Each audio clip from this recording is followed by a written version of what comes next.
नमस्कार। किताबी दुनिया यूट्यूब चैनल के किसान और किसानी श्रृंखला में आप सबका हार्दिक स्वागत है। आज हम आपके लिए लेकर आए हैं वासुदेव शरण अग्रवाल की किताब पृथ्वी पुत्र में से एक निबंध धरती। हालांकि ये किताब 1949 में छपी है, लेकिन इसमें व्यक्त विचार आज भी प्रासंगिक है। चलिए सुनते हैं। धरती। देश की आशा उसकी धरती है। भारत खेतीहरों का देश है। किसान धरती के बेटे हैं। यहाँ किसान जिएगा तो सब कुछ है। किसान बिलट गया तो सब कुछ बंटा ढार समझिए। एक पुराने संस्कृत श्लोक में पते की बात कही है। राग्यः सत्वे असत्वे वा विशेषो नोपलक्ष्यते कृषि बल विनाशे तु जायते जागतो विपत्। राजा एक रहे या दूसरा आ जावे, कुछ विशेष भेद नहीं पड़ता, लेकिन अगर किसान का नाश हुआ तो जग प्रलय समझनी चाहिए। किसान के जीवन को बनाने में भारत का सर्वोदय है। भारत का किसान देखभाल कर चलने वाला है। वो सदियों से अपना काम चतुराई के साथ करता आ रहा है। उसमें हड्डी पेली का भी गुण है। खेत में जब उतरता है, खून पसीना एक कर देता है। सर्दी गर्मी से वो जी नहीं चुराता। असौज की धूप में भी सिर पर चादर रखकर वो खेत में डटा रहता है। वो स्वभाव से मितव्ययी है। उसे बुद्धू या पुराणपंथी कहना अपनी आंखों का अंधापन है। भारतीय किसान को उसकी भाषा में जब कोई अच्छी बात बताई जाती है, वो उसे चाव से सीखता है और अपनाने की कोशिश करता है। लेकिन अगर भारी भरकम अधकचरा ज्ञान उसके द्वारे उड़ेल दिया जाए, और वो भी विदेशी भाषा में, तो यदि किसान उसे न समझ पावे तो किसान का क्या दोष है? भारतीय किसान के शरीर और मन में धरती माता क्षमा और दृढ़ता बनकर बैठी है। संतोष और परिश्रम में भारतीय किसान संसार में सबसे ऊपर है। उसके सद्गुणों की प्रशंसा करनी चाहिए। किसान को दोषी ठहराना सस्ता विज्ञापन है, और वैसा करना अपने पैरों में आप कुल्हाड़ी मारना है। किसान के साथ जो झूठी हमदर्दी या दया माया दिखाते हैं, उन मित्रों से भी किसान को भगवान बचावे। फूस और छप्पर के कच्चे घरों में रहना कोई त्रुटि नहीं है।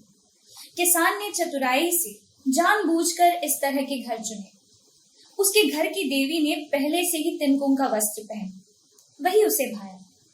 किसान अपने घर को बांस और बल्लियों के ठाठ से, अपने ही जंगल के घास और फूस से, और अपने ताल की मिट्टी से पाथी हुई कच्ची ईंटों से बनाता है। इसमें एक बड़ा लाभ है, वो ये कि किसान शहर का या बाहरी जगत का मुंह नहीं ताकता। वो अपने ही क्षेत्र में स्वावलंबी बन जाता है। आत्मनिर्भरता भारतीय किसान के जीवन की कुंजी है।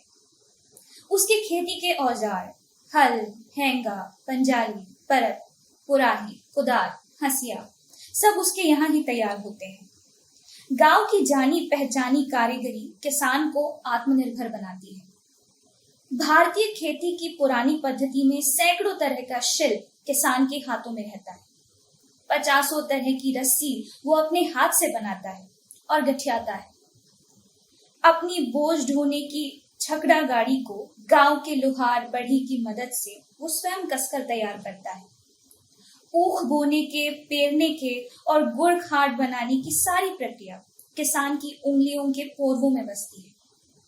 लाखों रुपए लगाकर जो परिणाम शक्कर मिल से होता है, वो किसान की खंडसार में गांव-गांव और घर-घर देखने को मिलता था। नदी की सिरबाल घास से वो अपनी राब का शीरा अलग करता, और भिंडी की सुखलाई और दूध की धार से वो अपने गुड़ का मैल काटता था।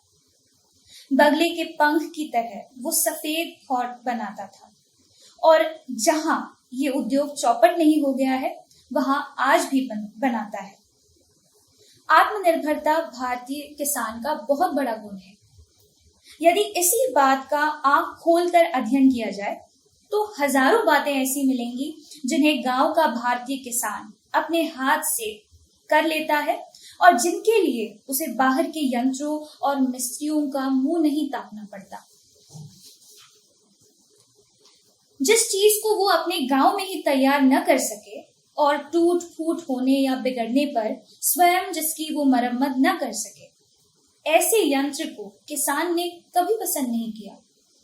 ऐसा यंत्र यदि उसके जीवन में हम पहुंचाते हैं तो हम उसके ऊपर एक आर्थिक बोझा लादते हैं, उसे बहुत हद तक दूसरे पर निर्भर बनाकर उसकी स्वतंत्रता का लोप करते हैं। बड़े बड़े 8 लाख के पक्के गोला कुएं आज भी भारतीय किसान अपने बलबूते और मस्तिष्क के अनुभव से और गांव के माल मसाले से तैयार कर लेते हैं। उनके इस कौशल की जी खोलकर प्रशंसा होनी चाहिए। किसी देहात में चले जाइए, ऐसे कुओं से गांव, बस्ती और जंगल भरे हुए मिलेंगे। इन्हें देवता नहीं बना गए, किसानों ने ही धरती के सोत फोड़कर इन बड़े इंदारों या गहरे कुओं को बनाया था। कुएं का गोला गलाना आज भी गांवों में बड़ी चतुराई का काम समझा जाता है। किसान के पास न सीमेंट था, न सरिया था, न गर्डर थे। इन चीजों ने गांव में पहुंचकर वहां के माल मसालों की ओर से किसानों का जी फेर दिया। चाहिए तो ये कि अपनी धरती के जिस मसाले से वो अब तक इतनी मजबूत चीजें बनाता रहा था, उसी की तारीफ करके उसे आत्मनिर्भर बनाया जाए।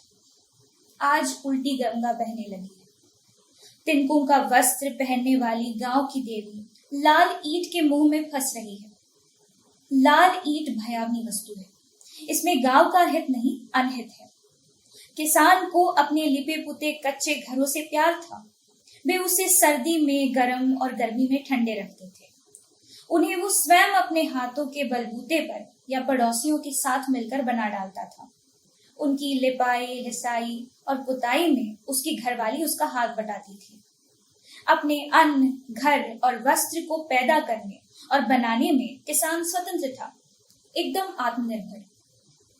वेद के शब्दों में स्वे क्षेत्रे अन्मीवा विराज, अपने खेत या केंद्र पर वो बिल्कुल निर्भय, आधी व्याधि से दूर, आत्मनिर्भर होकर विराजता था। आज किसान की वो आत्मनिर्भरता धीरे धीरे चली जा रही है। एक एक करके बाहरी कलकौटे उसके जीवन पर छापा मार रहे हैं और वो उनके भ्रमजाल में पड़कर अपनी आर्थिक और बौद्धिक स्वतंत्रता खो रहा है। किसान न घर का रहेगा न घाट का। यदि 1,00,000 2,00,000 आदमी इस मोह के शिकार होते तो इस मजाक को सह लिया जाता, लेकिन करोड़ों देहात के मनुष्यों को शहर की खर्चीली चीजों का गुलाम बना डालना ऐसी भूल होगी जिसके बोझ से किसान पिस जाएगा। भारतीय किसान के पास हाथ पैर का बल है। उसके मन में काम करने का उत्साह है। उसमें अपनी धरती और घर गृहस्थी से प्रेम है। वो राह राह चलता है। उसमें बुद्धि का गुण भरपूर मात्रा में है। वस्तुतः समझ बूझ में भारत का किसान बढ़ा चढ़ा है। उसे किसी तरह बुद्धू नहीं कहा जा सकता। गांव से छटक कर जब वो शहर में आ जाता है तो शहरी धंधों को कितनी फुर्ती से सीख लेता है, अथवा जब वो भर्ती होकर लाम पर जाता है तब वहां की कवायद, हथियार और मशीन के काम को वो कितनी चालाकी से सीख लेता है। भारतीय किसान भाषा और भाव दोनों का धनी है। उसके गीतों में उसके सुख दुख की अनुभूति प्रकट होती है। इस अनुभूति के तार भारतीय साहित्य के अभिप्रायों से मिले हैं। उसकी पैनी बुद्धि गांव की चोखी कहावतों में जगमगाती है। मेल जोल किसान के जीवन को बांधने वाली पोढ़ी रस्सी है।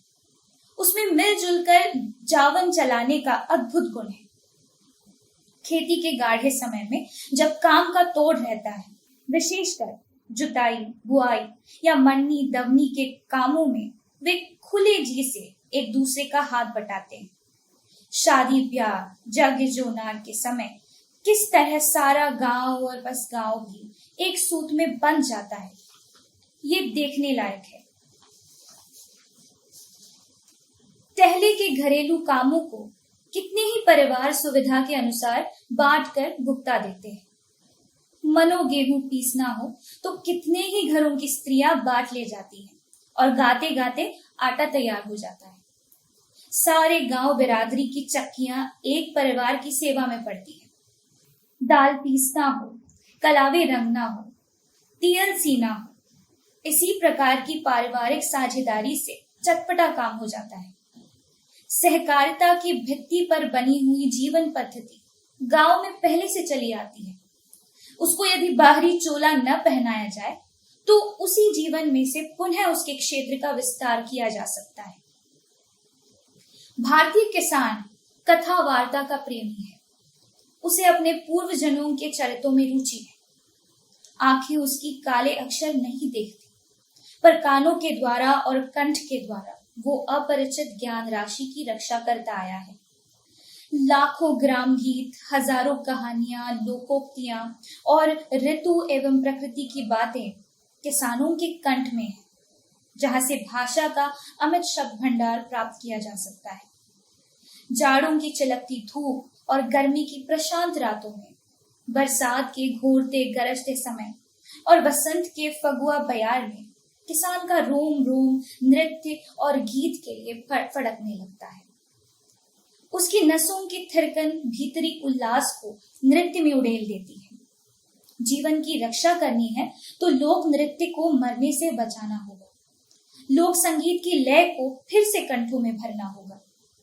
आमों पर कूजती कोयलों का स्वर फिर से सुनना होगा, जो जंगल को बसंत के आगमन पर गीत मंगल से भर देती है। किसान के जीवन को पुनः चिताने के लिए उसके नृत्य गीत अमृत का काम करेंगे। किसान को बाहर से आता हुआ सच्चा सहानुभूति का स्वर चाहिए। उसके जीवन के सीधे सच्चे ढांचे को समझने, परखने, संभालने की आवश्यकता है, अस्त व्यस्त करने की नहीं। नीचे खींच लेना आसान है, ठाट खड़ा करना मुश्किल है। आज हलधर मनोवृत्ति बनाने की आवश्यकता है। देश में सब तरह की मनोवृत्ति तैयार हो रही है, लेकिन हल की मुठिया पकड़कर हलधर बनाने या कहलाने की मनोवृत्ति का टोटा है। कहते हैं किसी गाढ़े समय में जनक ने हल की मुठिया थामी थी, तब धरती ने सोना उगला था। आज सोने के घट की देवी धरती की पुत्री सीता के जन्म की पुनः आवश्यकता है। और सब जगह तो हम जाते हैं, किसानों के खेतों में हमने जाना नहीं सीखा। क्या हमारे अभिनंदन और उद्घाटन जनपदों की लक्ष्मी के लिए अर्पित न होंगे? आवश्यकता है कि पर्याप्त प्रचार और उत्साह से सारे जनपद के कल्याण का उद्घाटन हम किसी दिन करें और उसी मुहूर्त से पृथ्वी और पृथ्वी के पुत्र किसानों के जीवन का कायाकल्प करने के लिए जनपद के सच्चे सेवक व सरकारी अमला कमर कस लें। एक एक जनपद को हम 5 वर्षों में अन्न और वस्त्र से पाट देंगे। वहां की भूमि के सेहा हल कराल होकर गहरी फाट करने लगेंगे। वहां के तिनकों में जान पड़ जाएगी। गाय भैंसों के सूखते पंजरों पर फिर से मांस के लेवड़े चलने लगेंगे और लुढ़कती हुई टाट वाले सांड खेतों में खड़े मठाने लगेंगे। आज की जैसी मूर्छा उदासी असहायता का नाम निशान न रह जाएगा। किसान के लिए चारों ओर आशा का नया संसार होगा। सभी के मन यदि संकल्पवान होंगे तो गाड़ी अटक नहीं सकती। हमारे भारी भरकम पोथी का ज्ञान भी छन कर किसान तक पहुंचेगा और उस भूमि के लिए उपयोगी होगा जिसके धन से वो सींचा गया है। हलधर मनोवृत्ति का फगुन हटा देहातों में बहेगा तो एक ओर से दूसरे छोर तक सभी कुछ नया रस पाकर लहलहाने लगेगा। देहातों को पैसा नहीं चाहिए। किसान का बलिष्ठ शरीर सकुशल बना रहे, वो धरती के साथ सती होकर उसका काया पलट देगा। धरती का कायाकल्प यही देहात की सबसे बड़ी समस्या है। आज धरती माथा रूठ गई है। किसान धरती में पचता मरता है, पर धरती में उपज नहीं होती। बीज के दाने तक कहीं कहीं धरती पचा जाती है। धरती से अन्न की चाहना करते हुए गांव-गांव के किसानों ने पड़ती जंगल जोत डाले।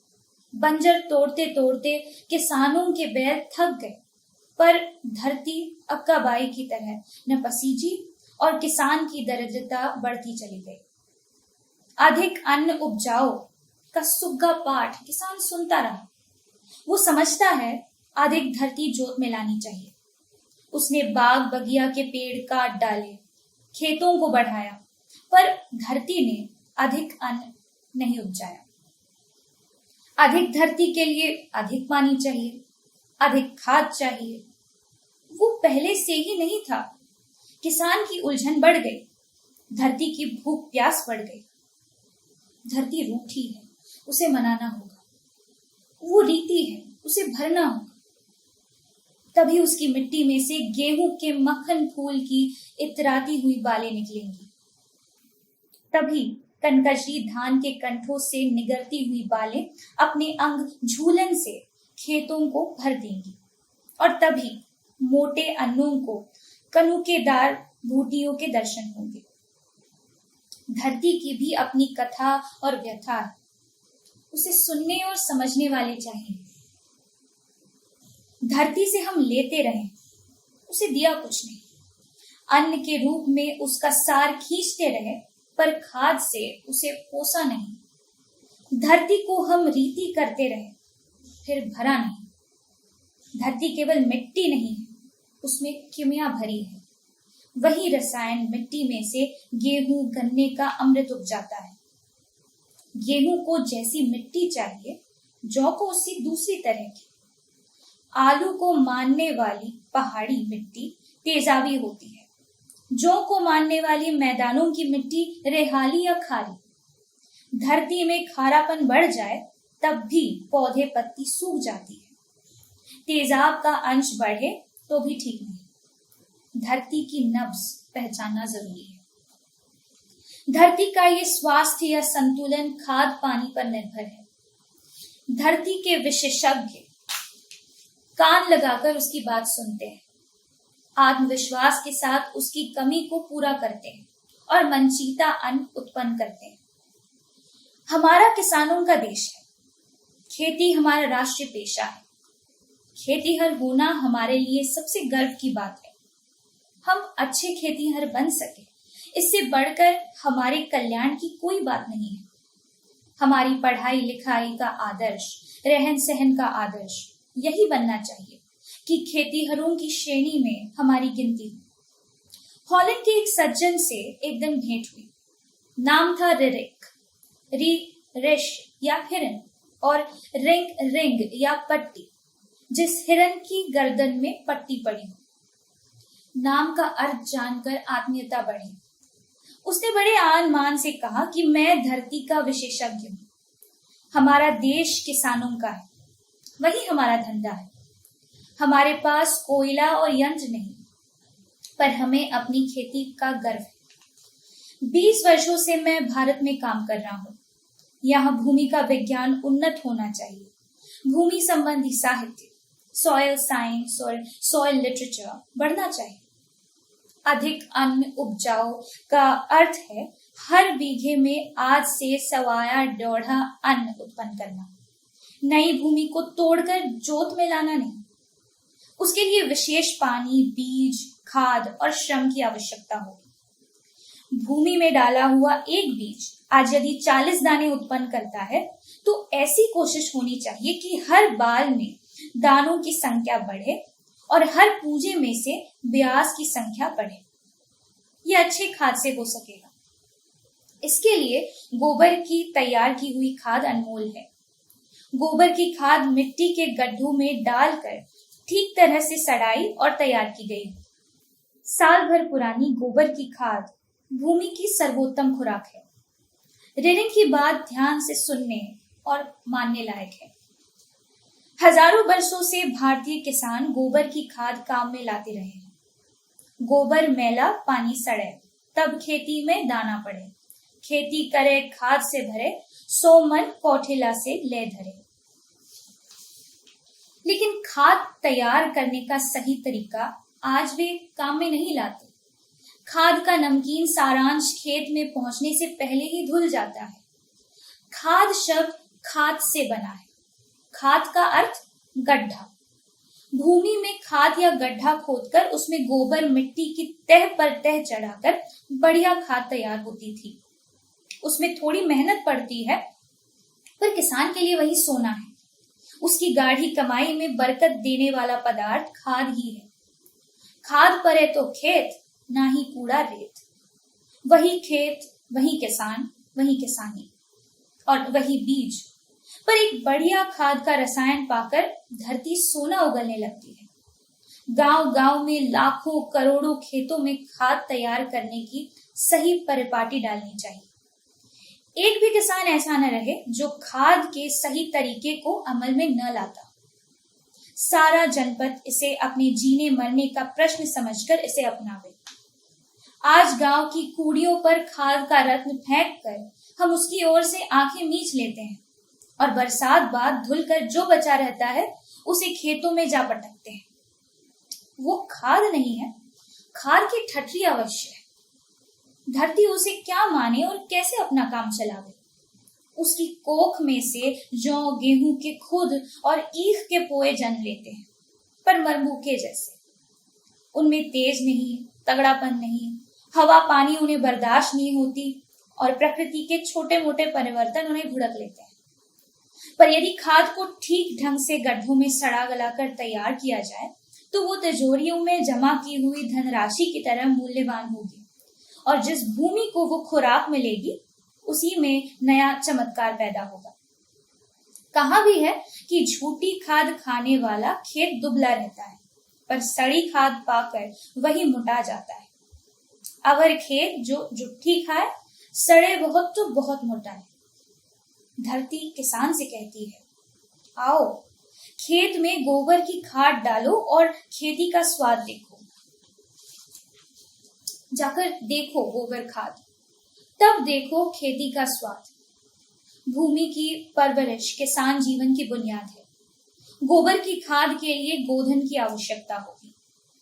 गोधन के लिए चरावत धरती और खेतों में पैदा किए हुए चारे की जरूरत है। खेती में अन्न भूसे की कमी हुई तो जंगलों के भी खेत बना लिए गए। गांव के पोह के लिए चरने का ठिकाना न रहा तो किसान के लिए गोधन का रखना कठिन हो गया। गोधन के छीजने से एक ओर खाद का और दूसरी ओर घी दूध का सिलसिला टूट गया। खाद के बिना धरती की मौत हुई और गोरस के बिना मनुष्य की देह सूख गई। ये क्रूर चक्कर है जिसकी कराल डाढ़ों के बीच में भारतीय किसान फंस गया है।